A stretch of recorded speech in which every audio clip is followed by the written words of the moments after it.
Chers amis, distingués membres de la presse, c'est toujours un honneur de venir vers vous avec cette certitude que ce que nous disons dans cette salle sera clamé sur le toit pour que le monde entier puisse entendre. Je m'adresse à vous au nom des églises du continent africain. Comme nous le savons, l'Afrique est une terre riche en biodiversité, en minerais, parfois de minerais rares, et aux cultures très variées. Mais ce continent est appauvri par des siècles d'extractivisme, d'esclavage et d'exploitation. L'Afrique n'est pas un continent pauvre, comme on le dit souvent, mais c'est plutôt un continent pillé, un continent saccagé, vandalisé.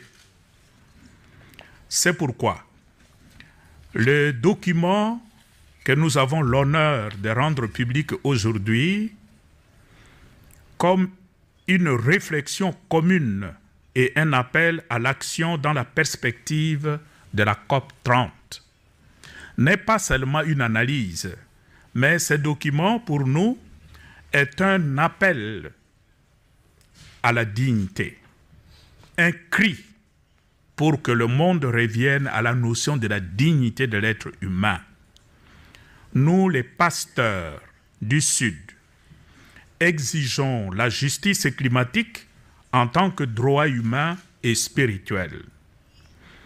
Il est bien connu qu'avec le réchauffement climatique, qui en 2024 dépassera de 1,55 degrés Celsius les mesures de l'ère industrielle, nous avons aujourd'hui des effets de serre qui affectent déjà 500 millions de personnes dans le Sud, et particulièrement en Afrique, le continent qui pollue le moins, mais c'est le continent qui paie le prix le plus fort. Il est donc urgent d'agir pour éviter des impacts irréversibles sur le climat et le système de notre terre. Nous exigeons donc une économie qui ne soit pas basée sur le sacrifice des peuples africains pour en enrichir d'autres. On n'a pas besoin d'appauvrir certains peuples pour enrichir ailleurs.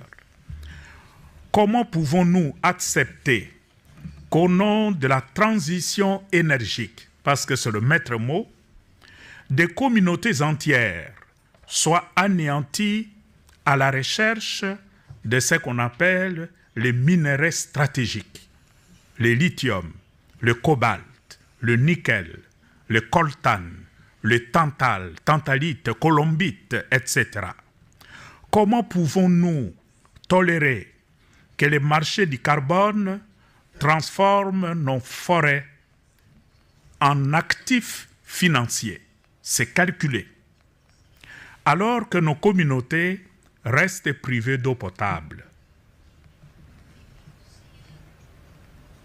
La course aux minerais stratégiques est aujourd'hui, surtout en Afrique, à l'origine de la prolifération de groupes armés.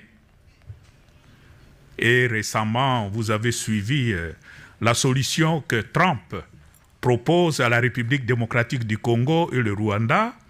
Vous êtes en guerre entre vous et la cause de la guerre, c'est le minerai. Moi, le grand Trump, j'arrive, je vous réconcilie et vous me donnez le minerai. Il a tenté cette solution en Ukraine. Ça n'a pas marché, mais bon, chez nous, tout le monde court, tout le monde a peur de Trump. Nous disons, avec ces documents, que c'en est assez, cette façon de fonctionner. Assez de fausses solutions, assez de décisions prises sans écouter ceux qui vivent en première ligne de l'effondrement du climat.